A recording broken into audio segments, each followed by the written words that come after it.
instrumentación, especialmente de los sensores.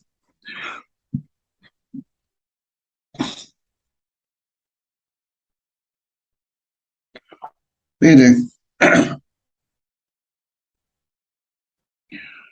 todo lo que nos rodea prácticamente está o tiene un sensor.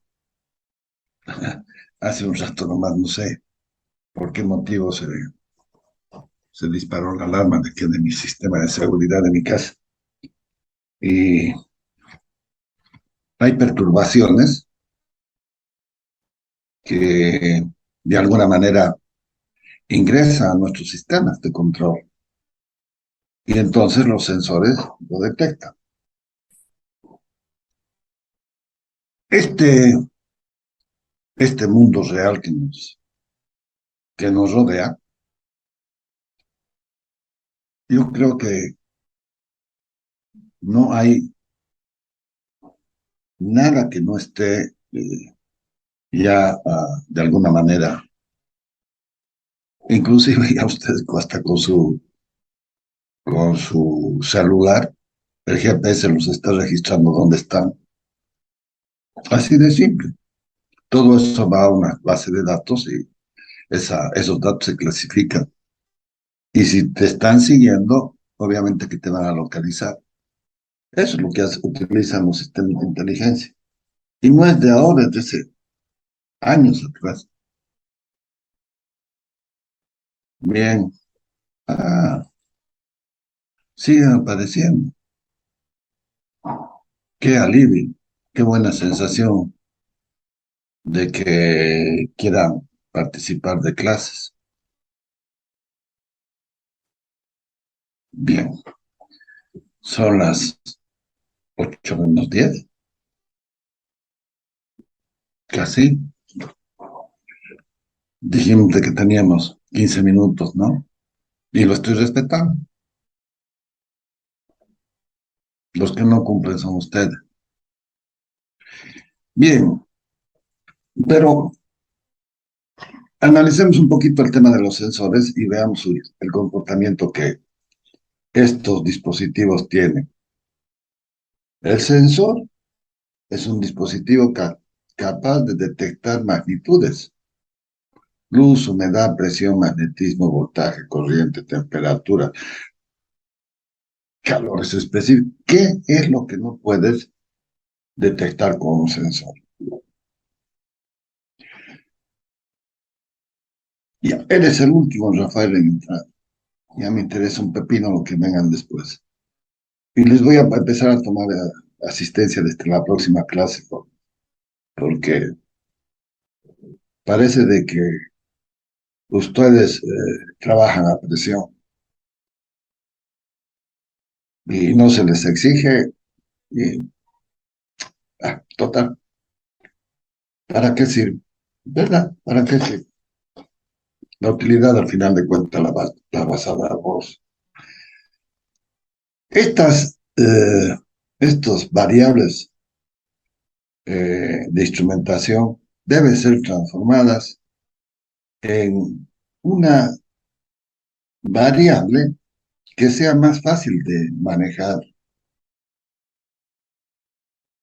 Lo, lo que es difícil tal vez es encontrar o concebir un sensor que detecte una determinada magnitud, porque después lo demás ya está desarrollado. El sensor lo que hace es convertirme una señal en otra forma de señal. Es decir, lo que está allí hay una energía. En la naturaleza está presente distintas formas de energía. Y lo que sabemos de la energía es que no se va a destruir, sino se va a transformar. Entonces, ¿qué es lo que queremos hacer? Es detectar una energía, una señal, una variable, y convertirla en otra forma de energía. Generalmente todas las señales son analógicas, lo que está en el universo, la naturaleza. Pero de esa forma de energía no nos sirve. Esa forma de energía no se puede, si ustedes quieren, manipular. Entonces, ¿qué es lo que hacemos con esa energía, con esa señal? Tenemos que manipularla. ¿Cuál es el objetivo de manipularla? Llevarla a un estado digital que los, los autómatas programables, los PLCs, puedan entender ese idioma y puedan procesarla esa información. Y entonces esa señal analógica tiene que sufrir un proceso. Ese proceso es convertir esa energía en una señal normalizada. Ya la conocen. Tenemos que convertirla en una señal preferentemente de tensión o de corriente de 4 a 20 miliamperios o preferentemente de 0 a 5, 0 a 10. Los más difundidos actualmente están de 0 a 5 voltios. Y a través de esa señal normalizada, que ya tiene una amplitud y que tiene una frecuencia, poder digitalizar la señal a través de un procedimiento matemático. Una vez de que está lista la señal, ahora sí la puedo transmitir. Pero toda esa etapa está integrada en lo que es la realimentación. En la realimentación me capta la señal y ya me está dando la señal preferentemente digitalizada. En ese sensor transductor es donde vamos a condicionarla la señal. Y ahí está todo el éxito de cómo lo voy a manejar. Porque después esa información va a llegar y va a llegar a tu PLC. En tu PLC te va a decir qué tipo de señal vas a recibir. Tienes entradas inclusive analógicas, discretas, digital. Es una flexibilidad terrible la que tienes hoy. En función de qué es lo que quieres desarrollar, qué es lo que quieres hacer. Pero a ese PLC lo programamos. ¿Cómo lo programamos? Con la famosa diagrama de escaleras. Pero más que el diagrama de escaleras, hay un software que está por encima.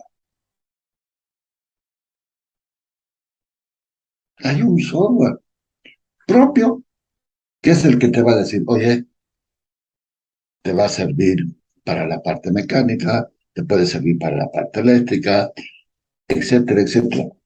Hay, en definitiva, un programa para cada especialidad y lo que vos haces es con el diagrama de escaleras es darle los condicionamientos o los direccionamientos. Programar un PLC con el diagrama de escaleras no es el software. Entiéndanlo bien. Si están pensando de que programar con el diagrama de escaleras, lo que vas a hacer es ponerlo en funcionamiento a tu PLC. Le vas a determinar determinados parámetros de operabilidad. Ténganlo presente. Pero una vez que ya tengo todo lo que el, el PLC ha definido, tengo la salida. Pero el PLC solamente maneja señales digitales. Entonces en el famoso actuador tengo que hacer la inversa, tengo que convertir lo que era analógico a digital, lo digital tengo que volverlo a analógico. y allá ya se va a completar el resto. Pero, ¿y qué pasa con los sensores? Los sensores vamos a descubrir que tienen características propias. Esas características son de dos tipos. Uno, que son en el arranque, en el transitorio, la dinámica, hasta que llegas al régimen permanente y allá ya tienes un comportamiento estático. De que te va a poder llegar a alguna perturbación, sí, pero lo vas a... Si está preparado y es flexible, tu sistema lo va a poder absorber. Bien, entonces miren, aquí tengo una energía cinética que está en movimiento. Y el sensor me está registrando qué es lo que está pasando. Este sensor vendría a ser un sensor de aproximación que ya hemos hablado, y tengan cuidado con la velocidad, porque la velocidad va a estar directamente vinculado a los números de dientes del engranaje, y tengan cuidado en aproximarlo al sensor, porque cuidado que lo raspen, y no es el problema que destruyan al sensor, sino que toda esa limalla, todo ese problema van a poder lastimar los dientes del engranaje, porque esto va a ser metálico, con seguridad. Y esta parte es magnético, ¿sí? Y entonces si vamos a raspar metal con metal, va a haber limadura, la limadura va a caer, esa limadura por donde va a circular en los sistemas de, de lubricación, se va a volver un caos. Entonces, les recomiendo que con estos sensores de proximidad tengan muchísimo cuidado. Lo que normalmente se hace es, les voy a recomendar esta parte, es la máquina parada, se aproxima al sensor y luego hay que retirarlo 1 milímetro, poquito. Él te dice la especificación cuánto puedes retirar. Y entonces ese milímetro, ¿cómo vas a calcular?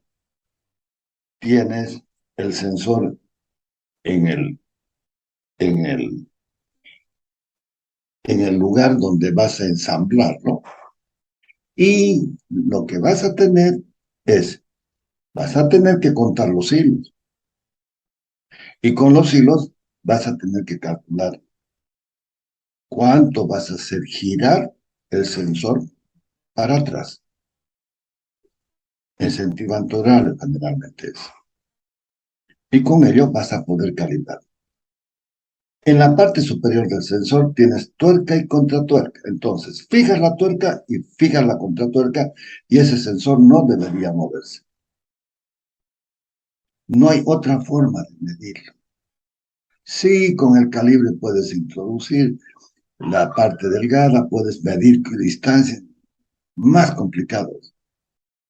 Ahora, ten cuidado con que esta rosca sea milimétrica o sea en pulgada. Ten cuidado. Y por eso es importante las unidades con las que vamos a trabajar. Porque no es lo mismo una vuelta en pulgada que una vuelta en el métrico. Y te vas a dar cuenta por la rosca. La rosca fina es milimétrico, la rosca más gruesa es en pulgada. Entonces te vas a tropezar con este inconveniente. ¿Y qué es lo que sucede cuando, cuando retiramos un sensor? Lo hacemos sin tomar las previsiones. De repente, porque vas a introducir un sensor muy parecido, si no es del mismo fabricante, es muy similar. Entonces las dimensiones son las mismas, la rosca es la misma. Entonces de repente ten cuidado y marca en qué posición del hilo estás retirando. Y Cuando estés introduciendo el nuevo sensor, entonces lo que tienes que hacer es marcar el nuevo con la misma más o menos altura que el otro y por allí vas a estar cerca de la medida. El ajuste final lo tienes que hacer en función de lo que te acabo de decir.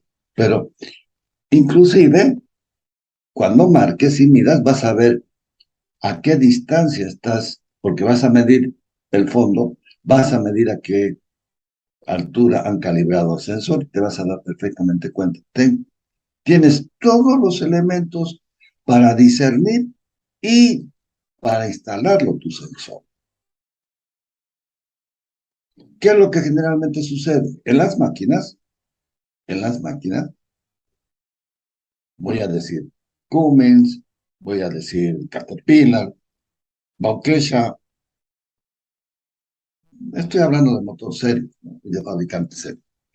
Generalmente tiene un dispositivo que está esperando para que sea colocado el sensor, porque imagínate, no vas a maquinar ese bloque por el problema de las virutas.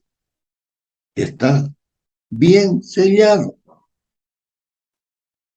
Entonces tienes que retirar ese protector y vas a tener acceso a ese puerto para poder instalar ese sensor de proximidad.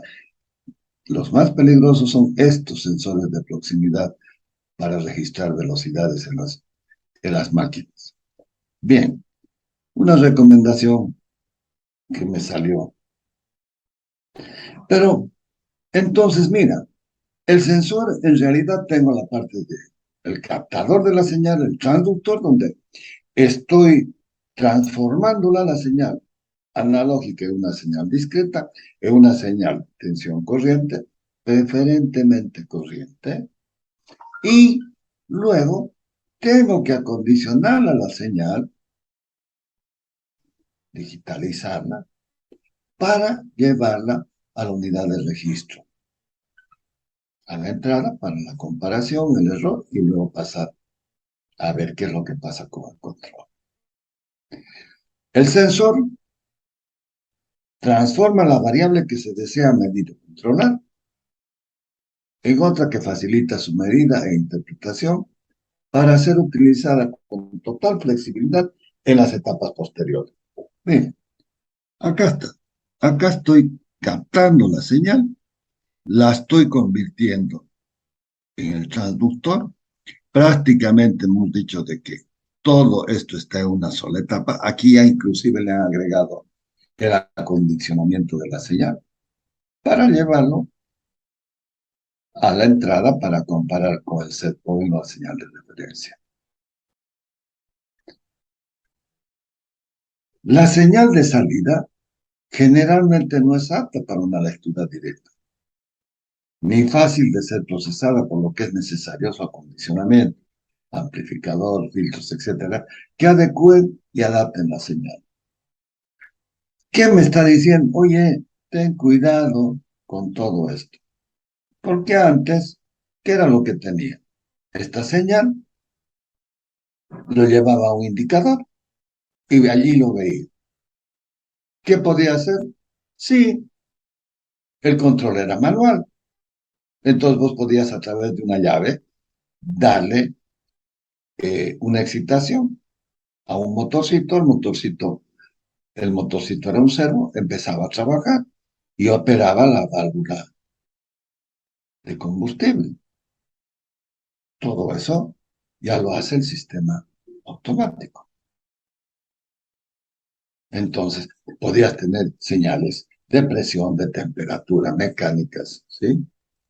Lo que fuera, neumáticas, porque inclusive lo que se hacía era actuar válvulas neumáticas, ¿sí? Termostatos, presostatos, que eran con lo que se manejaba y se automatizaba partes del proceso. Hoy en día todo eso está integrado. Entonces, miren, la diversidad que tengo, desde un switch que me da una determinada posición prendido apagado, 0, 1, hasta los sensores de proximidad que estamos mirando acá. Miren lo que les decía, que hasta la tuerca y la contratuerca. Entonces, esto queda fijo. Pero además, como está en movimiento las máquinas, hay velocidades, hay aceleraciones, desaceleraciones. Obviamente que eso produce vibraciones que están dentro de los niveles de confianza y no te alteran, pero por eso es la doble tuerca. Una vez que pones una tuerca y la contratuerca, eso, la tuerca no se afloja. Y entonces el sensor no queda suelto y no te manda información distorsionada. Si lo completamos, el sistema es la señal de salida, la capturo a través del sensor y vuelvo atrás con el acondicionador de la señal. ¿Sí? Puedo comparar esta, este EDT, que es la señal de entrada, que es el set point, y luego voy a pasar al controlador. Y aquí en el accionador estoy convirtiendo la señal analógica en digital. Acá estoy convirtiendo en digital en analógica para verlo el sistema en proceso. Miren qué importante que es. Acá está la idea más completa. La planta, sensores analógicos, el convertidor al PLC, el PLC otra vez, pero ya de digital, analógico, digital, digital, analógico, lo que la inversa. ¿Para dónde? Para los actuadores. Miren, acá está, yo diría, el secreto de todos los sistemas de control. No me quieren mostrar. Lo que pasa es de que aquí tengo dos señores que me están, que quieren entrar y no los voy a dejar entrar. Lo que les decía, acá está, como capto la señal y como tiene que salir la señal, porque la salida es la que me tiene que permitir. Una partecita de esa energía es la que quiero transformarla para el control del proceso. Acá está lo más importante de un sistema de automatización. Si bien estamos mirando la instrumentación y generalmente pensamos que son los sensores, también tenemos que pensar en los actuadores, señores. Es una parte que no se ve, pero está ahí. Es parte del proceso.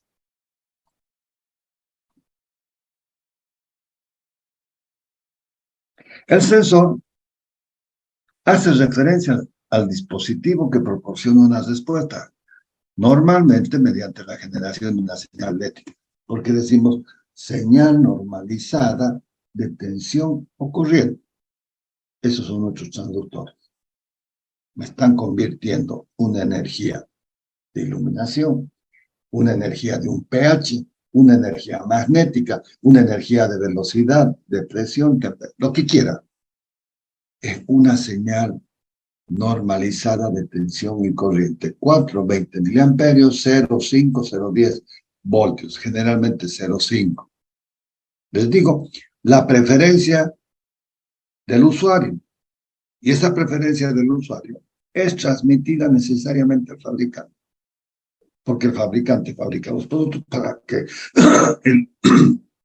el usuario goce de ese beneficio, de esa flexibilidad. Y no tendríamos problemas, ¿no? Porque la electrónica hace maravillas. Frente a estímulos o señales físicos o químicos.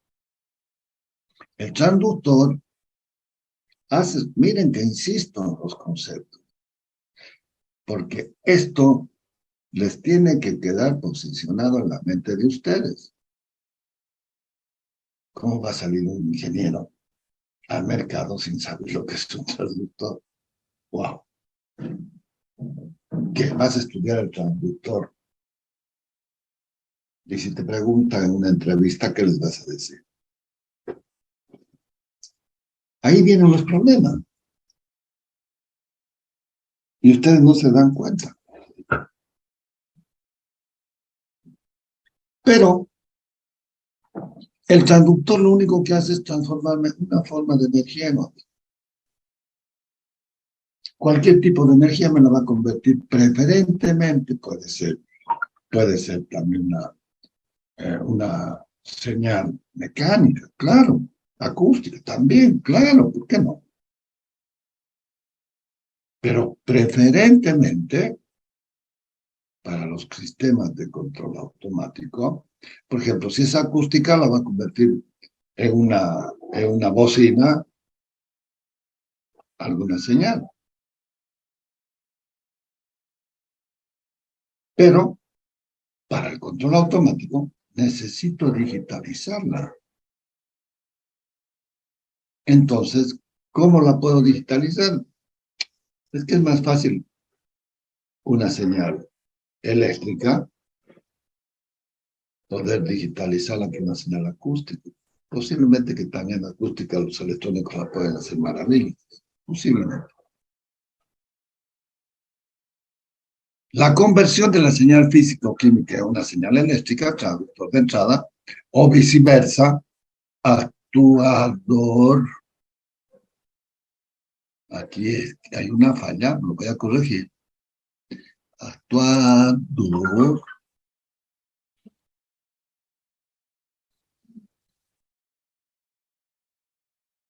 transductor de salida. No,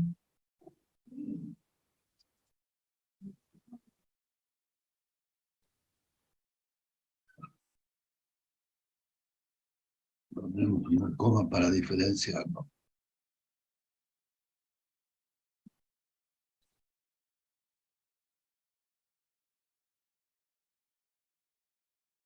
Transductor de entrada, actuador o transductor de salida. Puede no involucrar señales eléctricas, ejemplo, un bimetal convierte la temperatura en cambio de curvatura del dispositivo. Pero, ¿qué es lo que me está dando esta señal eléctrica? Me está dando de que si se actúa ese par bimetálico, de repente me va a operar un circuito y me va a cambiar de 0 a 1, prendido o apagado. Es una lógica que la puede interpretar fácilmente la programación de un PLC. Sí, porque ¿qué es lo que va a suceder con el PLC? El PLC lo que me va a hacer es energizarme una bobina, al energizarse esta bobina me va a cambiar los estados de los contactos. Y ahí está toda la magia de la programación de un PLC. Opera contacto, apertura, cierre, entonces a través de ellos me dan los permisivos.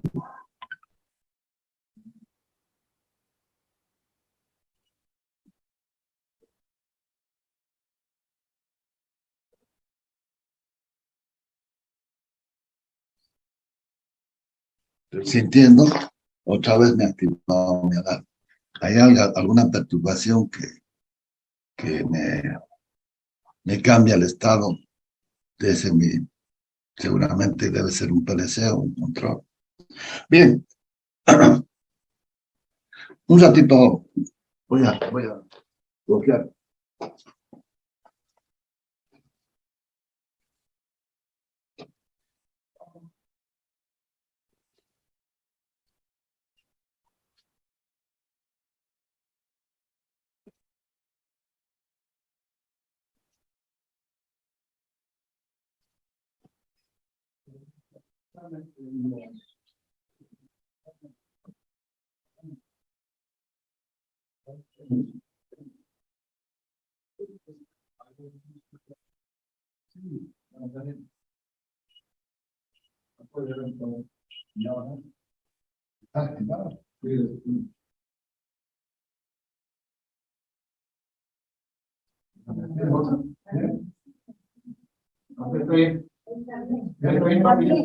Sí.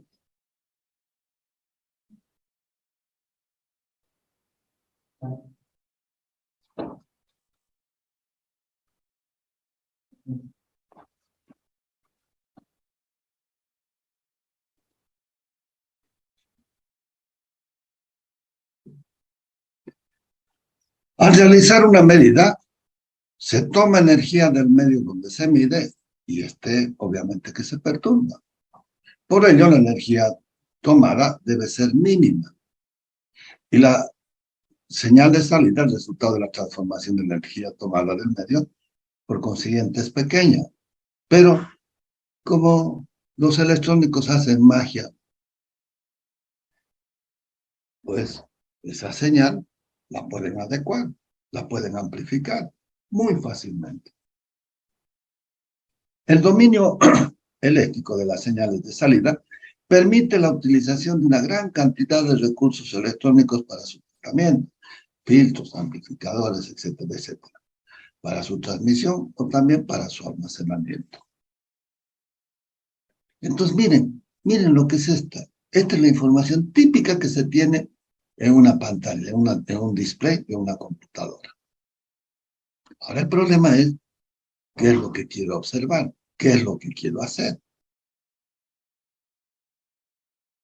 Y miren qué interesante que es. Aquí veo valores altísimos. ¿Qué me representa esto? Que tengo unas temperaturas altas en una caja reductora, la corona. Y esto debe tener algún problema, ¿no? Posiblemente. Y es un problema del sensor. No, porque mire, se ha ido incrementando y se ha disparado. ¿Qué problema hay acá? Entonces, si se fijan las fechas, 27 del 1, ¿no? En los periodos, aquí hay una bajada. Esto está dentro de lo, si quieren, de lo permitido. Aquí hay una bajada y aquí tiene que haber un mantenimiento. No me dice exactamente la fecha, pero si voy a los datos que se ha capturado, allí me voy a dar perfectamente cuenta de lo que ha pasado. Porque aquí hay una parada de la máquina, aquí hay un mantenimiento que no se ve y luego otra vez ingresa a la máquina y miren, han corregido el problema. Y esto, bueno, pues hay que investigarlo. Para eso están los ingenieros del área. El control me está diciendo, oye, tienes aquí problemas que tienes que solucionar. Y así como puede haber N registros donde cada uno va a tener que mirar. Miren, dice, no, entre el 31 de diciembre al 19 de marzo. O sea, puedo recuperar la información en función de lo que me parece. Puedo acotarlo también solamente en este periodo de acá, o de repente hasta acá. Puedo verlo hasta acá. Puedo acotarlo. Acá miren cómo hay una reducción seguramente de velocidad. Esta es la secuencia de parada de la máquina y ya está fuera de servicio. Pero todo esto lo puedo almacenar. Todos estos datos están almacenados. Todos estos datos puedo clasificarlos y obtener la información para interpretarla. Porque estos datos se van a convertir en información a la medida de que vos disiernas qué es lo que está pasando. Los sensores no te van a decir, oye, hay esto. El sensor va a trabajar con determinados settings. Si pasas algún valor, te va a salir alarma. Si pasas otro valor, vas a pasar a la siguiente etapa, que va a ser la parada.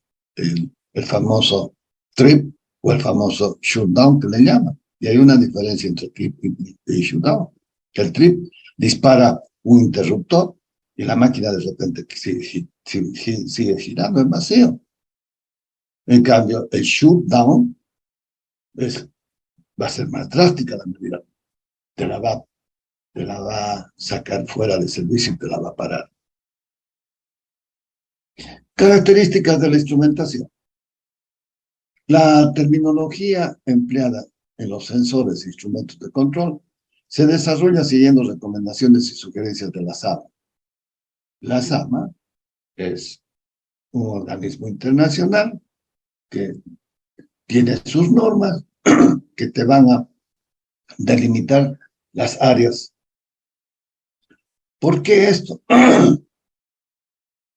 Porque todos los productos tienen que estar garantizados por una norma. Y esta es una norma internacional que los fabricantes tienen que cumplir. Y para ello tienen que certificar, obviamente. Igual que las ISO, entonces vos te vuelves un fabricante reconocido de sensores en el mundo globalizado, que definen sus características intrínsecas, las SAM. Ahora miren cuáles son. Las características son dinámicas y estáticas. Ya hemos visto la curva esta que les voy a indicar. Y este otro que es el complemento de las ambientales. Pero principalmente son dinámicas, estáticas, y hoy en día se le está dando mucha importancia a las ambientales. Entonces, en esta presentación vamos a desarrollar estas tres características. Vamos a empezar por las dinámicas. Características de los sistemas de medición. Esto es lo que sucede. Hasta aquí hay un tiempo y esto es lo que se mira, ¿no? O lo que estudiamos en control 1. Lo que vemos es esta respuesta, esta curva del arranque del sistema. Esta es la parte, porque después esta es la parte dinámica, porque esta parte después estabilizado ya no te va a causar problemas. Y entonces hay que definirla muy bien las características dinámicas, pero también las estáticas. ¿Por qué? Porque las estáticas me van a definir las características de tu sensor que van a cumplir especificaciones que requiere el usuario. Quiero una buena medición. Exactitud, precisión, por ejemplo. ¿Qué pasa con el ciclo de histéresis? La calidad de tu producto. Bueno, todo eso es complementario. Pero esta primera parte es bastante importante. La segunda también. O sea, y a esto hay que sumarle las características ambientales. Bien. Vamos a entrar en las características dinámicas. Espérenme un ratito, por favor.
Bien, señores, van a disculpar. Han venido con una mala noticia. En fin. A ver, sigamos, por favor. Tengo que avanzar por lo menos estas características dinámicas. Las características dinámicas, vuelvo, es esta parte del transitorio. Los eléctricos también lo ven el transitorio desde otro punto de vista. El transitorio es el momento de que hay perturbaciones en el sistema y el peor transitorio es el famoso cortocircuito. En control también llamamos transitorio a todo este tiempo. Desde el momento que vos le das la señal, apretas el push button. Push es apretar y botón, botón. Lo van a ver el push button en todos los sistemas de control y en todo tablero. En español no sé por qué no le ponen arranque. Hay algunos selectores de arranque parada, pero el push button es otro.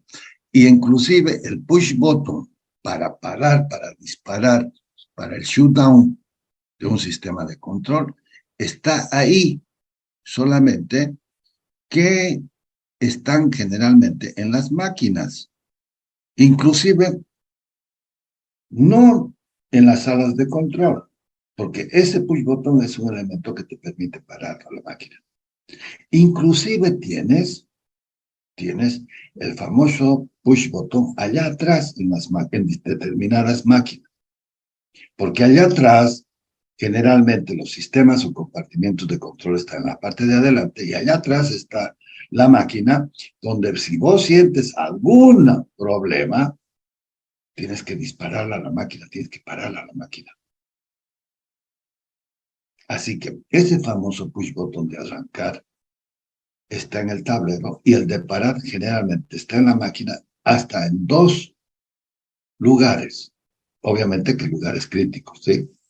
Y eso vos lo puedes activar principalmente cuando estás haciendo las pruebas de recepción, cuando ves de que algo no está bien, párala la máquina.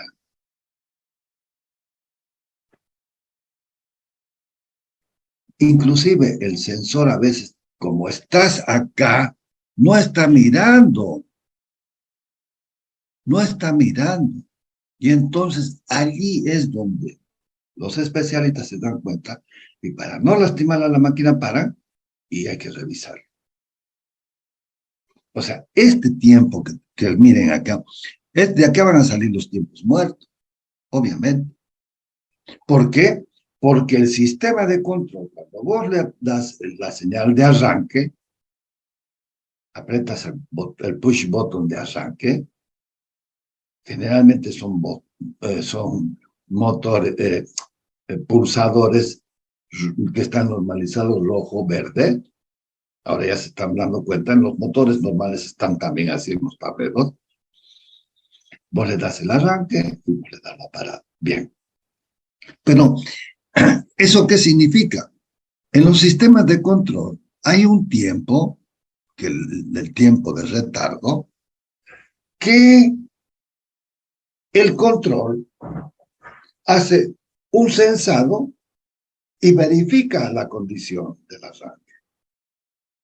Si la condición no está apta, te lo va a bloquear el arranque.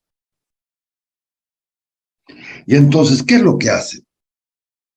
Este señor controla todas las condiciones y si tiene alguna señal que está operada, no te va a arrancar el sistema. Entonces tienes que levantar lo que llamamos los permisivos que están habilitándote el arranque del proceso, el arranque de la máquina. Por ejemplo, les voy a decir, es muy normal de que en un arranque con un motor eléctrico, intentas una vez, bien, intentas una segunda vez, tripea, dispara. Arrancas una segunda vez porque puedes arrancar de inmediato. Bien. Tripean. Ah, la pucha. Lo siento, tienes que esperar 1 hora para que se tripee. ¿Por qué 1 hora? Y no seas salvaje en ir y cambiar los permisivos. Porque resulta de que las corrientes de arranque son muy altas y esas corrientes de arranque te calientan la primera, te calientan la segunda, calentó demasiado, entonces tiene que enfriar, porque lo vas a hacer pelota tu motor. Y es así como se hacen pelota los equipos. Y entonces cuando vas y lo encaras al operador, ¿y qué pasó? Otra vez se me activó, dice, mire, wow, hay alguna perturbación que me está entrando. Bien, pero sigamos. No sé si sienten, pipip, pipip. Pero ¿qué es lo que pasa? El operador se descuide, ¡pum!, dispara. Bueno, agarran los resistores y vuelven a energizar. Y después resulta de que el motor se quemó. Ajá. Y estás con un problema en un sistema auxiliar. Si el problema es del sistema de refrigeración, del sistema de enfriamiento, del sistema de lubricación, ¡wow! Y si no tienes una redundancia, esa máquina está afuera. Entonces la pregunta es, ¿por qué levantaste los permisivos y por qué volviste a arrancar la máquina? Pero es que, ingeniero, yo no sabía. ¿Cómo no sabías? Vos lo que sabes es, si esto sucede, tienes que llamar a la gente responsable. Hay un ingeniero de turno, llámalo a un ingeniero de turno, él es el que tiene que... Pero ¿cuándo sucede esto? A la medianoche pasada, cuando las perlas están durmiendo. Entonces despiertan, no saben qué hacer, reponen para tapar su problema y resulta que el mal es peor. Pero tengan en cuenta de que esto no es arranco y arranca la máquina, no, el sistema de control hace un barrido de los permisivos y si los permisivos están, vamos adelante. Y entonces aquí hay una aceleración, miren, pero generalmente por inercia superas y entonces los sistemas de control te lo tienen que amortiguar, atenuar y según cómo lo veas por conveniente, pues vas a hacer el ajuste de estos tiempos. Bien, y entonces, mira, y si se te pasas, los sistemas de protección van a salir, entonces otra vez verás cómo lo puedes. Y eso es lo que hacen los que vienen a poner en marcha las unidades. Le dan los settings, los niveles, los ajustan, los prueban y una vez que está aprobado, te dicen, ok, la máquina está apta o el proceso está apto para que vos lo puedas operar, explotar. Pero esto es típico. Entonces tenemos que encontrar estas características dinámicas de los sensores. En un caso será más crítico, en otro caso será más flexible. Las características dinámicas describen la respuesta del sensor en el tiempo, en condiciones ambientales normales.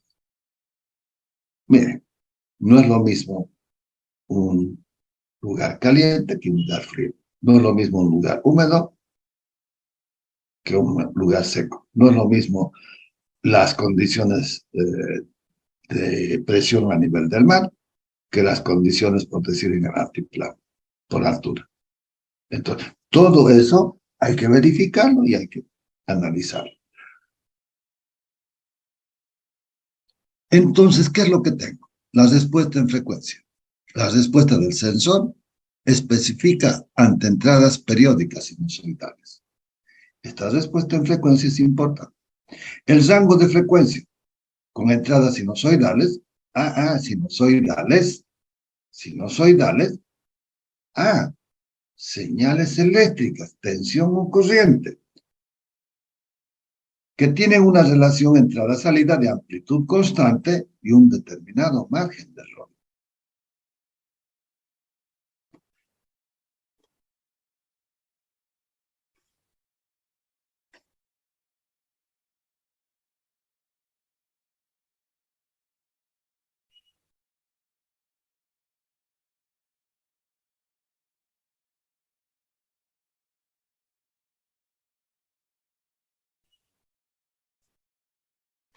Bien, desfase. El phase shift, le llaman, ¿no? Este es el desfasar. Hay un equipo, señores, en electricidad, que ya creo que ya ni viene, porque ya directamente va, que es el que se utiliza para producir el desfasaje, para poder medir la potencia resistiva. El desfasaje a una frecuencia dada, esto les digo que están presentes en los equipos. Y tengan cuidado cuando los vayan a analizar, ver. A una frecuencia dada, define el retraso expresado en grados o radianes de la señal de salida respecto de la señal de entrada. En un sistema de orden cero, el sensor responde instantáneamente y no es necesario especificar las características dinámicas. Vuelvo para atrás. Esto arranca directamente de acá.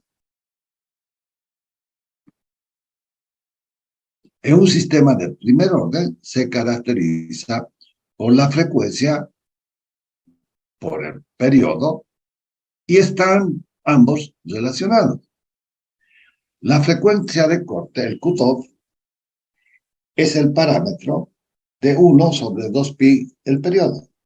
Esto es 2pi la revolución de la función de transferencia. En esta frecuencia el error dinámico, es de 30%. Para un error dinámico inferior al 5%, el rango tendría que ser de 0.1, este parámetro del cutoff de frecuencia. La constante de tiempo es el parámetro t de la función de transferencia correspondiente al tiempo de respuesta del 63%. Ya lo metimos a la función de transferencia en la secuencia, la función de transferencia en la secuencia de rango. En un sistema de segundo orden, miren,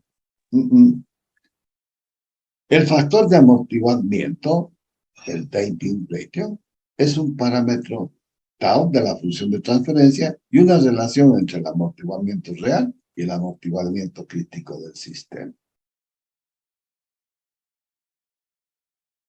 Esto ustedes van a hacer ya cuando sean ingenieros de control y seguramente estos valores los van a asignar directamente desde fábrica para que ustedes lo puedan setear.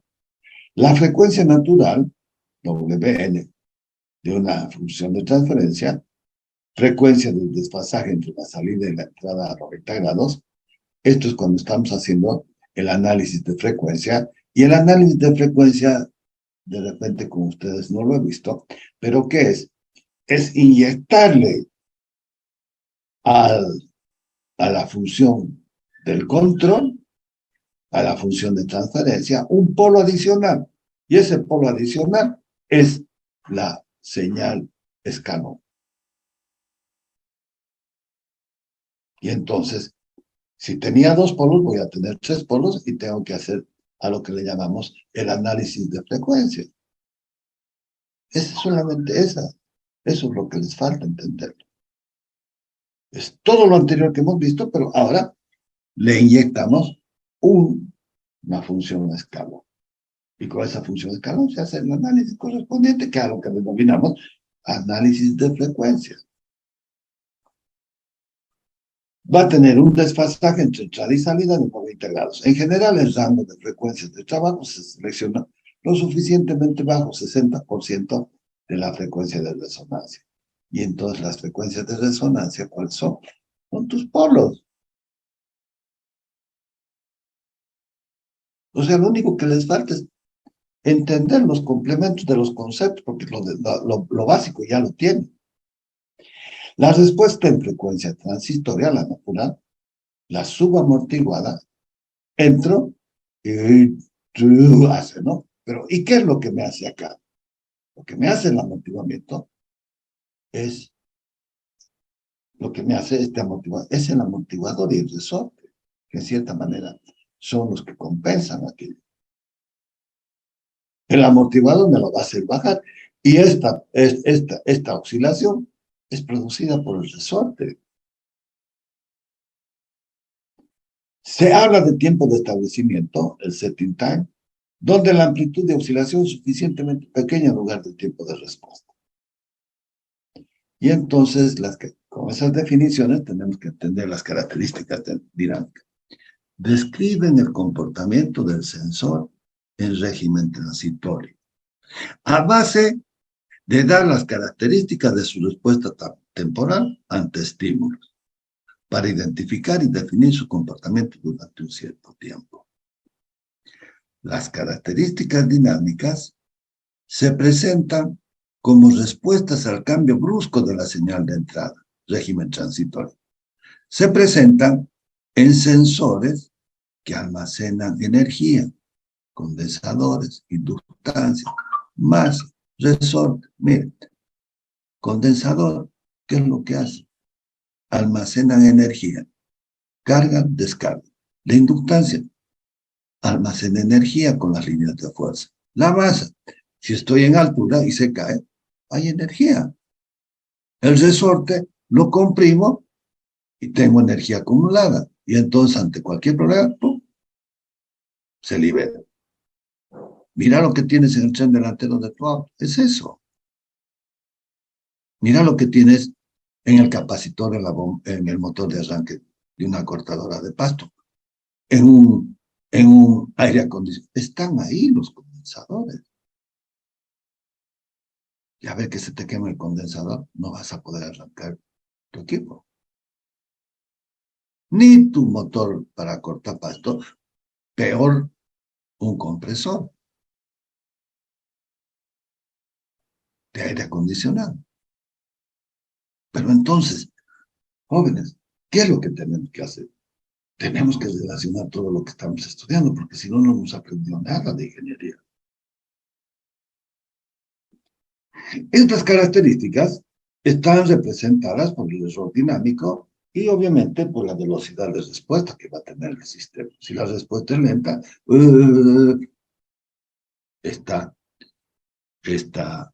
esta pendiente se va a desplazar. Sí, que tienes que manejarlo, tienes que manejarlo. No le puedes dar ni con mucha pendiente, ni con poca pendiente. Y en eso los fabricantes especifican sus tiempos de arranque. Y lo que hace el ingeniero de control es setear esos valores para que estén dentro de los recomendados por el fabricante. Imagínate, vamos a estar en un avión. Arranco la turbina. Y vos lo sientes. ¿Cómo arranca? Hasta que llega un momento en que la máquina la sientes de que ya está girando a velocidad nominal. Y sientes vos de que ha cumplido este ciclo de arranque. Vos lo sientes, vos lo percibes. Vos en el auto también arrancas y percibes de que el auto primero se acelera y después se queda en ralentí y lo sientes el comportamiento del motor. Ah, pero cuando aceleras también, ¡buh! Ahí está. ¿Qué estás haciendo? Estás cambiando estas condiciones a un motor frío. Le vas a poner en exigencia su máximo rendimiento. No, no, no, no. Tienen lo que le llaman en las máquinas el work up, el calentamiento de arranque, calentamiento up de arranque. Y todos los sistemas son así. Entonces, recién en esas condiciones, vos vas a poder llegar a las condiciones nominales.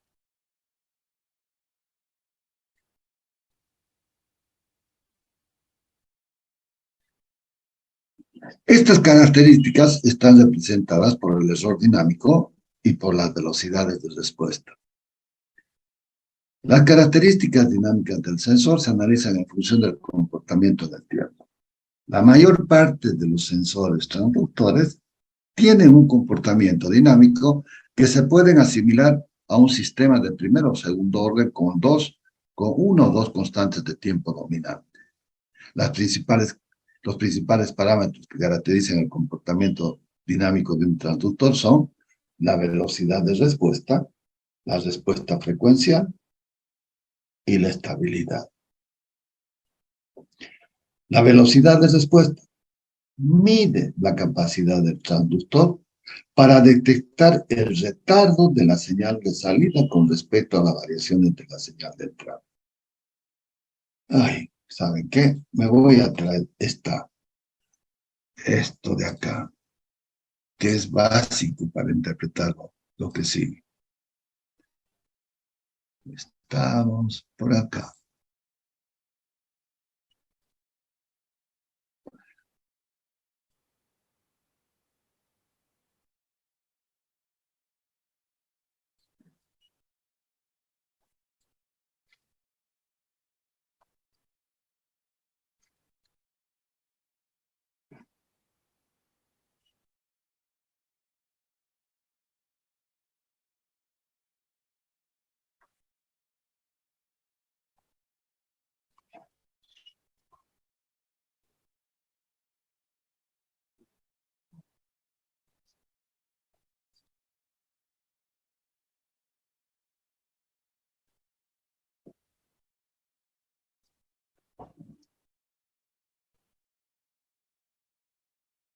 Es más fácil mirar, ¿no? Velocidad de respuesta, la respuesta frecuencial y la estabilidad. Bien, la velocidad de respuesta mide la capacidad del transductor para detectar el retardo de la señal de la salida. ¿Ah? Era esto que estábamos mirando, ¿sí? Este tiempo, este retardo.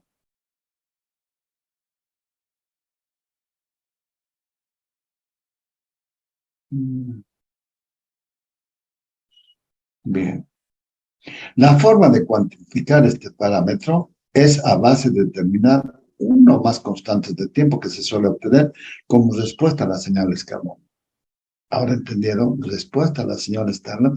Lo que estoy haciendo es, a ese sistema que tenía, le inyecto la función escalón. Ahora estoy haciendo lo que le llamamos el análisis de frecuencia. Los métodos más relevantes empleados en la definición de la velocidad de respuesta son los siguientes. La respuesta transistoria hace referencia a las respuestas del sensor ante entradas en salto. ¡Pum! Señala escala. Tiempo de subida.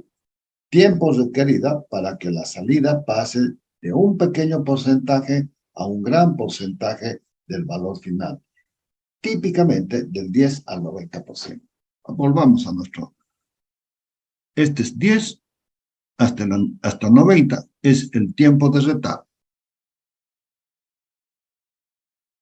¿Estamos de acuerdo? Hasta el 10% es el retardo. El tiempo de subida del 10 al 90. Tiempo de respuesta de 95 al 98%. ¿Qué es lo que significa eso? Que ya estoy acá, ya estoy cerca de este punto. ¿Sí? Ya estoy cerca del valor nominal. 95, 98%. Aquí lo tenemos. Y ahora estoy cerca, ¿sí?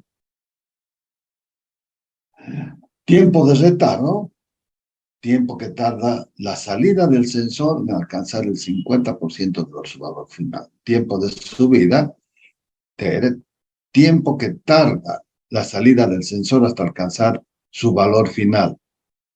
Lo rápido que responde ante una entrada. Al final es, ¿cuánto tiempo voy a tardar en que ese sistema esté listo para poder operar en forma confiable? Tiempo de pico. Este tiempo de pico deberíamos considerar acá, ¿no? Pero lo consideran por acá.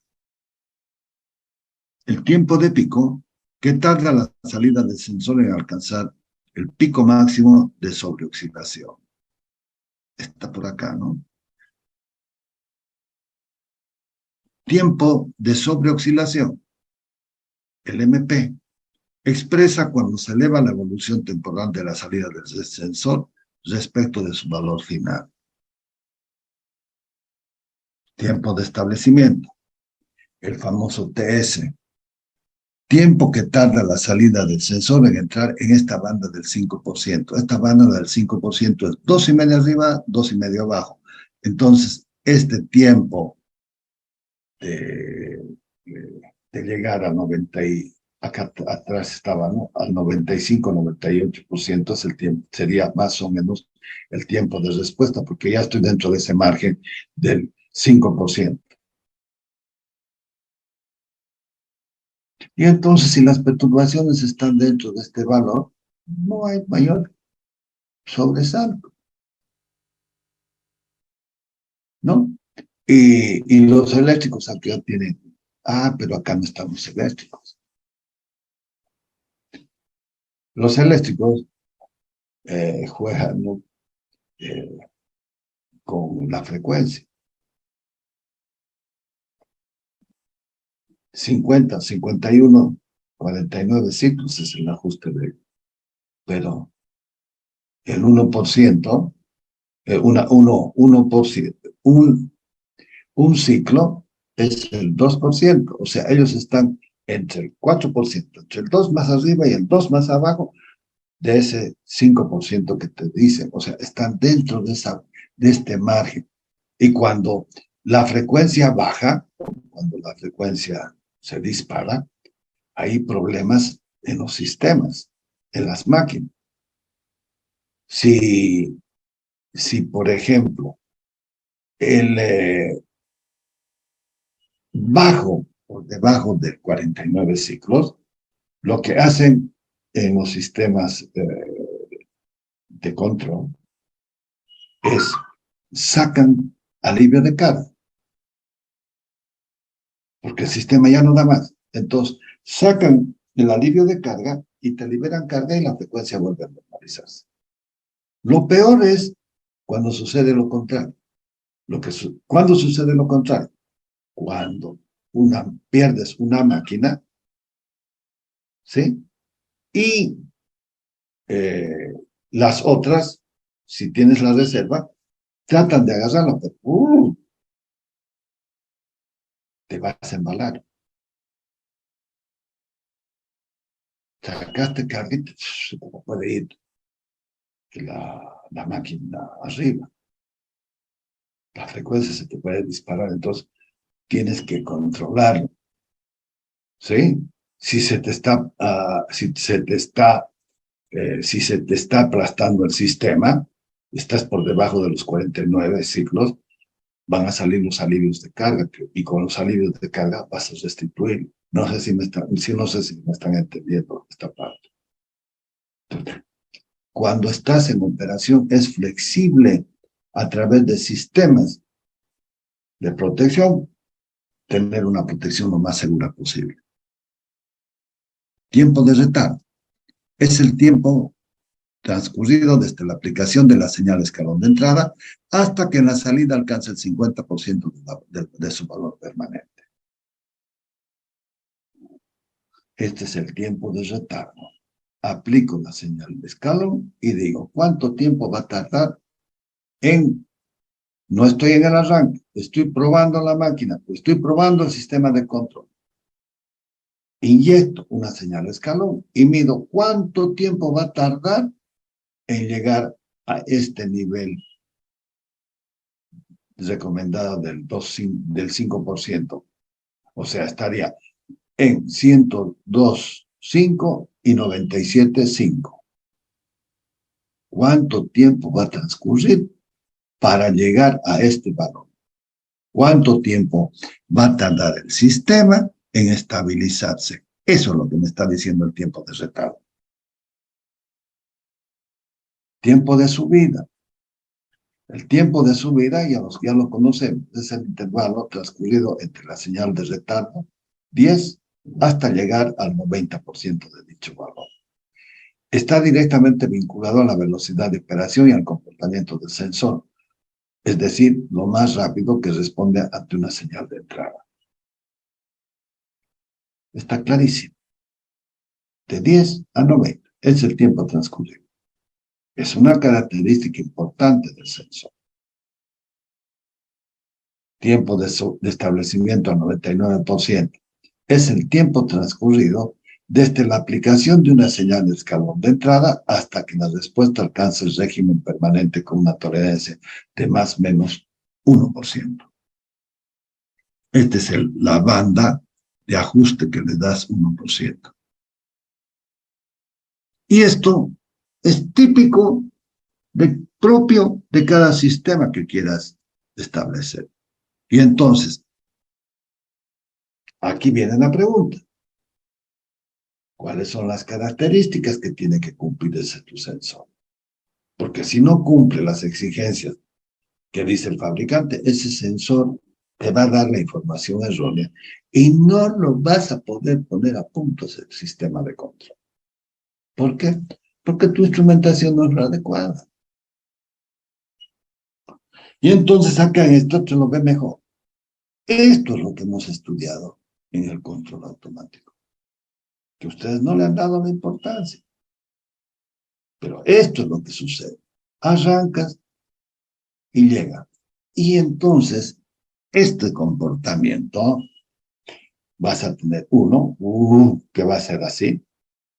Este sistema de control va a ser en función de los ceros y los polos que tienes. Estos sistemas son los sistemas amortiguados. ¿Y de dónde sale todo esto?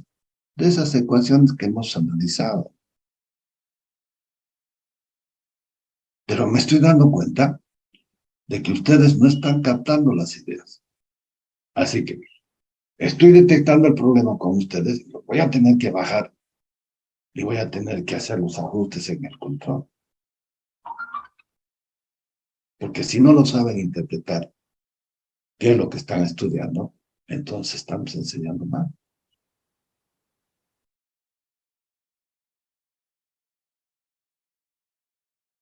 De que las raíces, ¿se acuerdan? Tenía raíces diferentes, tenía raíces múltiples, ¿sí? Y tenía raíces conjugadas. Estas son las raíces conjugadas. Esta de acá son las raíces crítico, subcrítico, amortiguado o oscilatorio. Esto es lo que tenemos con las raíces imaginarias. Esta otra, así, voy a tener con las raíces reales. Y entonces tengo que interpretarlo el sistema. Y obviamente que ahí es donde te vas a dar cuenta. Y ahora, ese comportamiento de ese sistema, ahora lo tienes que ver a través de las características de los sensores que vas a utilizar. Aquí se lo ve el tiempo muerto, el tiempo de retardo, hasta el 10%, y aquí empieza la elevación hasta el 90%. Ya he entrado en el ajuste. Miren, hemos hablado del 2%, del 5%, del 90% y del 1%. Y eso está para que ustedes puedan discernir ¿Qué tipo de sensor se va a acomodar a esa exigencia? Porque el fabricante ya lo definió. La respuesta a frecuencia. Relación entre la sensibilidad y la frecuencia. Cuando la señal de entrada es una señal de excitación sinusoidal. La respuesta frecuencial se puede aplicar mediante un gráfico de Bode relacionando directamente con la velocidad de respuesta. Lastimosamente no hemos visto, pero acá se lo ve con la respuesta frecuencial y en el control 2 con Willy van a ver Bode y Nyquist. Y a Willy le encanta mucho analizarlo con Bode. La estabilidad. Característica que indica la desviación de salida. Yo solamente llego hasta la estabilidad, pero ya las interpretaciones mediante estos gráficos de Bode y de Nyquist lo hace Willy. Deberíamos, yo no sé por qué no se les da a todos ustedes control 2, porque es el complemento del control 1, de la estabilidad. Yo me estoy apurando este año y tengo que llegar a la respuesta en frecuencia, inyectando estos sistemas de unitario, la señal de escalón, inyectarla y ver qué es lo que va a suceder en los distintos casos y graficarlo, y ahí es donde va a quedar más claro. Y quiero llegar hasta el método de Roger-Cooper, donde se ve la estabilidad. Y estos otros sistemas de Nyquist y Bode son complementarios. Entonces, con eso ustedes deberían tener todos los elementos del control. Y lo que faltaría sería toda la parte de la comunicación, que eso se ve en otra materia, que creo que también Willy la enseña. Los protocolos de comunicación, controles de proceso, creo que le llaman. Allí están los sistemas de comunicación que ya facilita todo el entendimiento de todo esto. Y entonces allí sí ya ustedes, con un poco más de criterio y un poquito más de dedicación, pueden convertirse en ingenieros de control. Les estoy mostrando el camino. Aquí recién estamos empezando.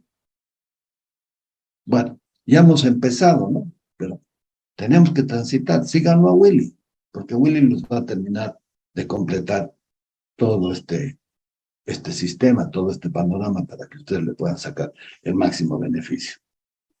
La estabilidad es la característica que indica la desviación de salida del sensor al variar parámetros exteriores distintos al que se pretende medir, una perturbación ambiental u otros factores. Bien, características estáticas. Esto es más largo y yo preferiría continuar con ustedes con estas características estáticas el próximo martes. Por favor, no tengo inconvenientes de enviarles toda la presentación y de que ustedes lo revisen a fin de que sea más interactivo, más dinámico y que ustedes se saquen las dudas. No se pueden ir con dudas, señores. Es lo peor que pueden hacer, porque entonces no han estado presentes en la clase. Y eso no nos sirve de nada, ni a ustedes ni a nosotros. Porque ustedes se van con la duda y nosotros nos quedamos con que han entendido, cosa que no ha sucedido. ¿Tienen alguna pregunta, jóvenes? Bien. Yo, lastimosamente, tengo un problemita que solucionarlo, por lo cual me voy a retirar un poquito antes de la clase. Y van a disculpar las interrupciones. Nos vamos a ver el martes a las 11:30 y vamos a continuar con estas características estáticas. Ahorita nomás les voy a enviar esta presentación para que ustedes la puedan analizar. ¿Qué son las características estáticas? Ya es el comportamiento de los sensores en régimen permanente. Pero aquí hay cosas sumamente interesantes. Miren, está el campo de medida, el alcance, la exactitud, la precisión, la zona muerta, la sensibilidad, la repetibilidad, la histéresis. 8 características con las que vamos a definir el sensor, más material. Y obviamente que estas características están especificadas en el datasheet del fabricante. No se me olviden este dato. El fabricante del sensor tiene una hoja de las especificaciones técnicas. Y el día de mañana, cuando ustedes tengan algún problema con el sensor, esa, esa característica la tienen que replicar en la especificación para comprar este componente. Y no solamente este componente, todos los componentes. Pero, ¿qué es lo que sucede? Como los manuales, cuando llega el equipo, los ingenieros que están en ese momento se los agarran. Porque es verdad. Y cuando llegas vos, no hay información. Entonces, los fabricantes tienen la chapita característica de los sensores y de la instrumentación y de los equipos bien identificada. A ver, vamos a ver si por aquí no hay alguno. Aquí en lo que les he mostrado.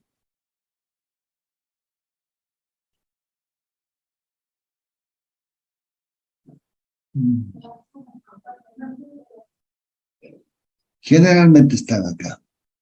Acá o acá de repente está la chapa característica. Porque la chapa característica, ¿qué es lo que me hace? Son estos 2 tornillos que me van a dar, que voy a extraerlos para colocar el cableado. Y aquí seguro que también debe estar. Seguro que tienen, esto es más fácil todavía. Tienen chapitas. A ver, voy a verificar, ¿no? Pero es importante que estas características del sensor los tengas disponibles porque en algún momento los vas a necesitar. Y no vas a tener que inventarte ningún valor.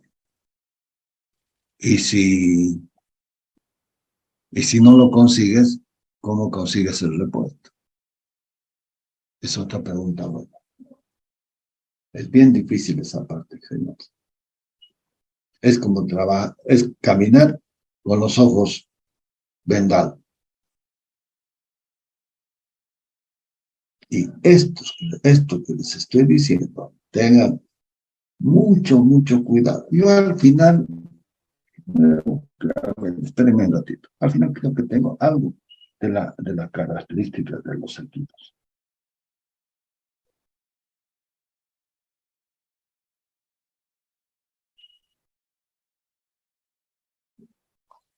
Aquí tienen características eléctricas del sensor, de un sensor inductivo. Las características del sensor: tengo la tensión de aplicación, la tensión de salida, la corriente nominal, rango de medida, tiempo de respuesta, precisión, repetibilidad. De esto estoy hablando. Esta es lo que se conoce como la chapa característica del sensor. Y con esto es con lo que se trabaja. Con esto es lo que voy a efectuar la especificación técnica. Aquí tengo un sensor, pero aquí también tengo la información. Miren. Aquí tengo, miren, el rango de 0 a 160. Después lo vamos a analizar bien. Miren, lo tengo en kilogramos, centímetro cuadrado. Para mí este es un sensor de presión. Eh, eh, Le llaman a este instrumento de Bourdon Y tengo la otra escala que está en PSI y kilogramos centímetro cuadrado.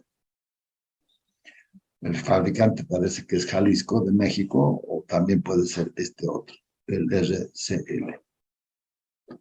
Y aquí no se ve bien, ¿no? Pero presión, gauge debe ser, medida de presión. Pero acá están las características. Entonces, lo que te faltaría de repente es cómo va a ser la instalación, la rosca, etcétera, etcétera. Entonces, vos lo sacas y te das una luz. Y otro, y este otro, miren, esta es otra chapa característica. ¿Qué más tengo por acá? No, eso sí es otra cosa. Esto, esto lo he puesto porque eh, eh, mañana, cuando tengamos la necesidad de especificar un sensor o un equipo, necesito estas chapas características. En un motor está más fácil, ¿no? Porque te dice la frecuencia, te dice el voltaje nominal, la corriente nominal, la frecuencia. Y de repente la ITH que puede estar por ahí. Pero en un motor es mucho más fácil. Cuidado con la frecuencia 50-65. Bien, entonces quedamos así. Ahorita yo les voy a enviar esta presentación, incluido esto que les he mostrado.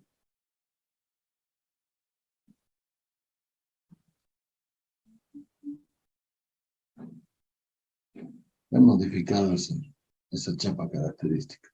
Bien, jóvenes, nos vemos el martes. Que tengan un buen día. Cuídense, no se me enfermen y cuidado con el COVID. Que tengan un buen día. Hasta el martes. Hasta luego, ingeniero. Hasta luego.